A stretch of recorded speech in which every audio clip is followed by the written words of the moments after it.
Stock market ನಾನಿವತ್ತು ಈ ವಿಡಿಯೋದಲ್ಲಿ ನಾನು ಕಳೆದ ಫೈನಾನ್ಷಿಯಲ್ ಇಯರ್ನಲ್ಲಿ ಸ್ಟಾಕ್ ಮಾರ್ಕೆಟ್ನಲ್ಲಿ ಮಾಡಿದಂಥ ಪ್ರಾಫಿಟನ್ನು ವಿತ್ ಪ್ರೂಫ್ ತೋರಿಸ್ತಾ ಇದ್ದೀನಿ.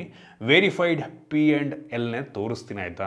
ಹೈ, ನಾನು Sandeep from tech in Kannada. ಈ ವಿಡಿಯೋ ಶುರು ಮಾಡೋದಕ್ಕಿಂತ ಮುಂಚೆ ನೀವು ನಮ್ಮ tech in Kannada YouTube channel subscribe ಮಾಡ್ಕೊಂಡಿಲ್ಲ ಅಂದರೆ ಈಗಲೇ ಸಬ್ಸ್ಕ್ರೈಬ್ ಮಾಡ್ಕೊಳ್ಳಿ ಮತ್ತು ಬೆಲ್ ಐಕಾನ್ ಕೂಡ ಕ್ಲಿಕ್ ಮಾಡ್ಬೋದು. ಮೊದಲನೇದಾಗಿ ನೀವು ಕೂಡ ಸ್ಟಾಕ್ ಮಾರ್ಕೆಟಿಗೆ ಇನ್ವೆಸ್ಟ್ ಮಾಡಬೇಕು ಅಂತ ಅಂದರೆ ಡಿಮ್ಯಾಟ್ ಅಕೌಂಟ್ ಇರಬೇಕಾಗತ್ತೆ. ಡಿಸ್ಕ್ರಿಪ್ಷನಲ್ಲಿ ಲಿಂಕ್ ಕೊಡ್ತೀನಿ. ಆ ಲಿಂಕ್ನ ಮುಖಾಂತರ ನಿಮ್ಮ ಹತ್ರ ಡಿಮ್ಯಾಟ್ ಅಕೌಂಟ್ ಇಲ್ಲ ಅಂತ ಅಂದರೆ ಕ್ರಿಯೇಟ್ ಮಾಡ್ಕೊಬೋದು. Angel one free demat account ಸಿಗುತ್ತೆ. ಝೆರೋದ ನೀವು ಮೋಸ್ಟ್ಲಿ $200 ಪೇ ಮಾಡಬೇಕಾಗತ್ತೆ. ಎರಡರಲ್ಲಿ ಯಾವುದನ್ನು ಬೇಕಾದರೂ ಮಾಡ್ಕೋಬೋದು.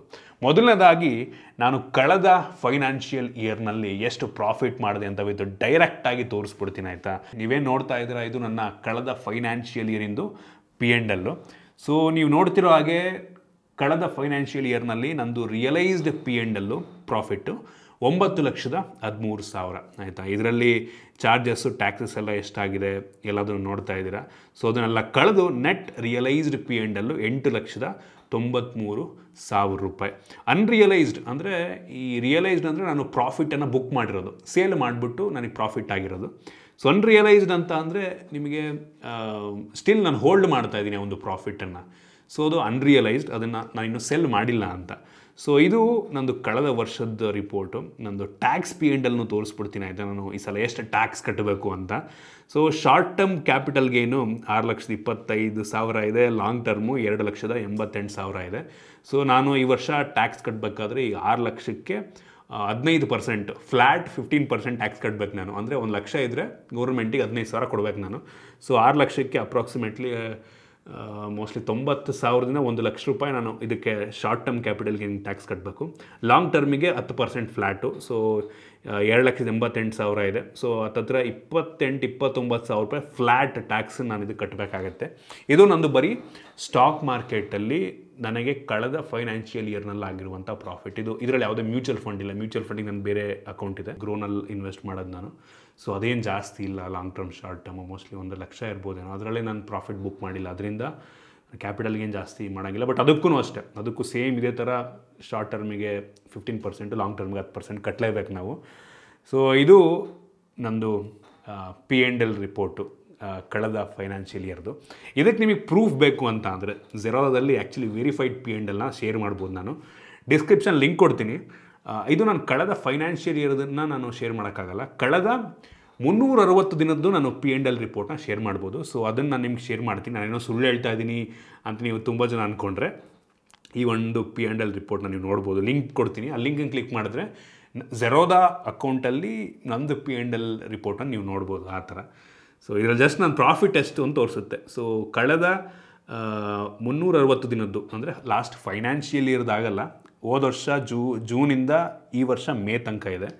ಸೊ ಮೇ ಅಂದರೆ ನಿಮಗಿನ್ನೂ ಅಂದರೆ ಲಾಸ್ಟ್ ಒಂದು 11 ತಿಂಗಳದ್ದು ಇದೆ ಅಷ್ಟೇ ನಂಗೆ ಅನ್ನಿಸ್ತಂಗೆ ಇದರಲ್ಲಿ. ಸೊ ನೋಡ್ತಾ ಇದ್ದೀರಾ ಯಾವಾಗ ಟ್ರೇಡ್ ಮಾಡಿದ್ದೀನಿ ಇದೆಲ್ಲ ಅದು ತೋರಿಸುತ್ತೆ. ಹೈಯೆಸ್ಟ್ ಇರೋದು ನೋಡಿ ಇಲ್ಲಿ 2,81,000 ಆಗಸ್ಟಲ್ಲಿ ನೀವು ತೆಗೆದ್ಬಿಟ್ಟು ನೋಡಿದ್ರೆ ಆ P&L ಹೋಗ್ಬಿಟ್ಟು ನೀವು ಆಗಸ್ಟ್ 4ನೇ ತಾರೀಕು ನಾನು ಟ್ರೇಡ್ ಮಾಡಿರೋದು ನೋಡಿದ್ರೆ 2,81,000 ಇದೆ. ಈ ಟ್ರೇಡ್ ಯಾವುದಪ್ಪ ಅಂತ ಅಂದರೆ ನಾನು ಇದ್ರ ಬಗ್ಗೆ ವಿಡಿಯೋ ಕೂಡ ಮಾಡಿದ್ದೆ. ಝೊಮ್ಯಾಟೊ ನಾನು ಸ್ಟಾಕನ್ನು ಸೇಲ್ ಮಾಡ್ತೀನಲ್ವಾ, ಅದು ಆ ಟೈಮಲ್ಲಿ ಆಗಿದ್ದಂಥ ಪ್ರಾಫಿಟ್ಟು ನನಗೆ ಅದೊಂದು ಇದರಿಂದಲೇ ನನಗೆ ಹೆವಿ ಪ್ರಾಫಿಟ್ ಬಂದಿತ್ತು ಝೊಮ್ಯಾಟೊಯಿಂದ. ಅದು ಪ್ರಾಫಿಟ್ ಬುಕ್ ಮಾಡಿದ್ದು ಅದು. ಸೊ ಕಳೆದ 360 ದಿನದಲ್ಲಿ ನನಗೆ 10,44,000 P&L ಬಂದಿದೆ. ನಂಗೆ ಅನಿಸ್ತಂಗೆ ಇದರಲ್ಲಿ ಚಾರ್ಜಸ್ ಎಲ್ಲ ಇಲ್ಲ ಅನ್ಕೋತೀನಿ. ಅಪ್ರಾಕ್ಸಿಮೇಟ್ಲಿ ಅಷ್ಟು ಬಂದಿದೆ. ಒಂದೇ ಒಂದು ಸಲ ನೆಗೆಟಿವ್ ಪ್ರಾಫಿಟ್ ಬುಕ್ ಆಗಿದೆ, ಲಾಸ್ ಬುಕ್ ಆಗಿದೆ ಒಂದು ಸಲ. 1,16,000 ಮಾರ್ಚ್ 18ನೇ ತಾರೀಕು ಟ್ರೇಡ್ ಮಾಡಿದ್ದಕ್ಕೆ ಅಷ್ಟು ಲಾಸ್ ಬುಕ್ ಆಗಿದೆ.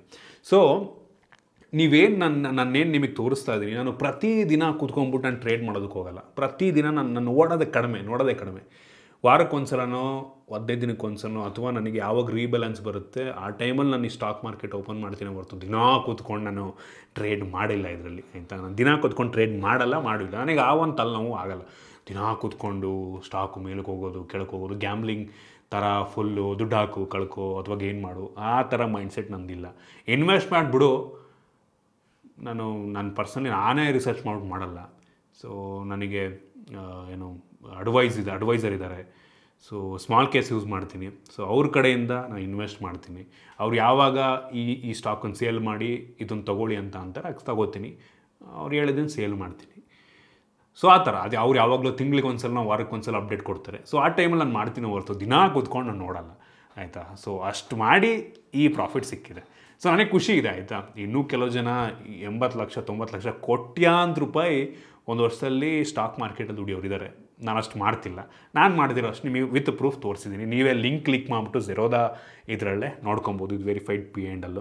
ಸೊ ಇದು ನಾನು ಮಾಡಿರೋದು ಸ್ಯಾಟಿಸ್ಫ್ಯಾಕ್ಷನ್ ಇದೆ, ಸಾಕಾಗೋ. ಪ್ರತಿ ವರ್ಷ ಇಷ್ಟು ಬಂದುಬಿಟ್ರೆ ಸಾಕು, ಕ್ಯಾಪಿಟಲ್ ಗೇನು ಹಂಗೆ ಕಾಂಪೌಂಡಿಂಗ್ ಆಗ್ತಾ ಹೋಗ್ಬಿಟ್ರೆ ಸಾಕು.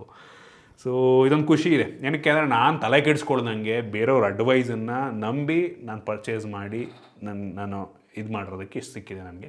ಸೊ ನಾನೇ ದಿನ ಕೂತ್ಕೊಂಡ್ಬಿಟ್ಟು ನಾನು ಇದಕ್ಕಿಂತ ಜಾಸ್ತಿ ಸಿಕ್ಕಿದ್ರೂ ನನಗೆ ಆ ಒಂದು ನೆಮ್ಮದಿ ಇರ್ತಿರ್ಲಿಲ್ಲ, ಆಯಿತಾ. ಏನಕ್ಕೆ ಅಂದರೆ ದಿನ ಕೂತ್ಕೊಂಡ್ಬಿಟ್ಟು ಸ್ಟಾಕ್ ಮಾರ್ಕೆಟಲ್ಲಿ ನೋಡೋದು ನಮ್ಮ ಹಾರ್ಟಿಗೆ ಒಂಥರ ಪ್ರಾಬ್ಲಮ್ ನಂಗೆ ಅನ್ನಿಸ್ದಂಗೆ.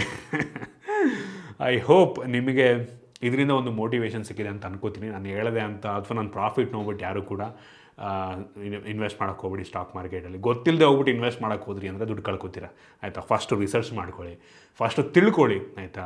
ಅದಾದಮೇಲೆ ಇನ್ವೆಸ್ಟ್ ಮಾಡಿ. ನಾನು ಹೇಳಿದೆ ನಾನು ಪ್ರಾಫಿಟ್ ನೋಡಿ ಓ ಮೈ ಗಾಡ್ ಇಷ್ಟೊಂದು ದುಡಿಬೋದಾ ಅಂದ್ಕೊಂಡು ಹೋಗಬೇಡಿ, ಆಯಿತಾ. ಫಸ್ಟು ತಿಳ್ಕೊಳ್ಳಿ, ಡಿಮ್ಯಾಟ್ ಅಕೌಂಟ್ ಕ್ರಿಯೇಟ್ ಮಾಡಿ ತಿಳ್ಕೊಳ್ಳಿ, ಆಮೇಲೆ ನಿಮ್ಮ ಓನ್ ಇದರಲ್ಲಿ ನೀವು ಇನ್ವೆಸ್ಟ್ ಮಾಡಬೇಕಾಗತ್ತೆ, ತಿಳ್ಕೊಂಡು ಮಾಡಬೇಕಾಗತ್ತೆ. ಸುಮ್ಮನೆ ಮಾಡೋದಕ್ಕೆ ಹೋಗಬೇಡಿ.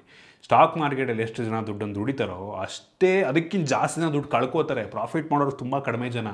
ಸೊ ಅದರಿಂದ ನಾನು ಪರ್ಸ್ನಲಿ ಫ್ಯೂಚರ್ಸಿಗೆ ಆಪ್ಷನ್ಸಿಗೆ ಇನ್ವೆಸ್ಟ್ ಮಾಡಲ್ಲ. ನನಗೆ ಅದ್ರ ಬಗ್ಗೆ ಗೊತ್ತೂ ಇಲ್ಲ, ನಾನು ಅದ್ರ ಬಗ್ಗೆ ವೀಡಿಯೋನೂ ಕೂಡ ಮಾಡಲ್ಲ. ಏನಕ್ಕೆ ಅಂದರೆ ನನಗೆ ಅದ್ರ ಬಗ್ಗೆ ಐಡಿಯಾನೇ ಇಲ್ಲ. ನಾನು ಇನ್ವೆಸ್ಟ್ ಮಾಡೋದು ಇಕ್ವಿಟಿನಲ್ಲಿ. ಸೊ ಅದು ಕೂಡ ನಾನು ಲಾಂಗ್ ಟರ್ಮ್ ಇಟ್ಕೋತೀನಿ. ಸೊ ನಾನು ನನ್ನ ಎಕ್ಸ್ಪೀರಿಯನ್ಸ್ ನಿಮ್ಮ ಹತ್ರ ಶೇರ್ ಮಾಡ್ತಾಯಿದ್ದೀನಿ ಅಷ್ಟೇ. ಇದು ಯಾವುದೇ ಇನ್ವೆಸ್ಟ್ಮೆಂಟ್ ಅಡ್ವೈಸ್ ಅಲ್ಲ. ಸೊ ನಾನು ಯಾರಿಗೂ ಅಡ್ವೈಸು ಮಾಡಲ್ಲ, ಜಸ್ಟ್ ನನ್ನ ಎಕ್ಸ್ಪೀರಿಯನ್ಸ್ ಶೇರ್ ಮಾಡ್ತಾಯಿದ್ದೀನಿ ಅಷ್ಟೇ. ಐ ಹೋಪ್ ನಿಮಗೆ ಈ ವಿಡಿಯೋ ಇಷ್ಟ ಆಗಿದೆ ಅಂತ ಅಂದ್ಕೋತೀನಿ. ಇಷ್ಟ ಆಗಿದ್ದರೆ ಲೈಕ್ ಮಾಡಿ, ಶೇರ್ ಮಾಡಿ. ಇದೇ ರೀತಿ ನಮ್ಮ ಬೇರೆ ಬೇರೆ ವೀಡಿಯೋಗಳಿಗೆ ನಮ್ಮ tech in Kannada YouTube channel subscribe ಮಾಡ್ಕೊಂಡಿಲ್ಲ ಅಂದರೆ ಈಗಲೇ ಸಬ್ಸ್ಕ್ರೈಬ್ ಮಾಡ್ಕೊಳ್ಳಿ ಮತ್ತು ಬೆಲ್ ಐಕನ್ ಕೂಡ ಕ್ಲಿಕ್ ಮಾಡ್ಬೋದು. ಸಿಗೋಣ ಮುಂದಿನ ವೀಡಿಯೋದಲ್ಲಿ.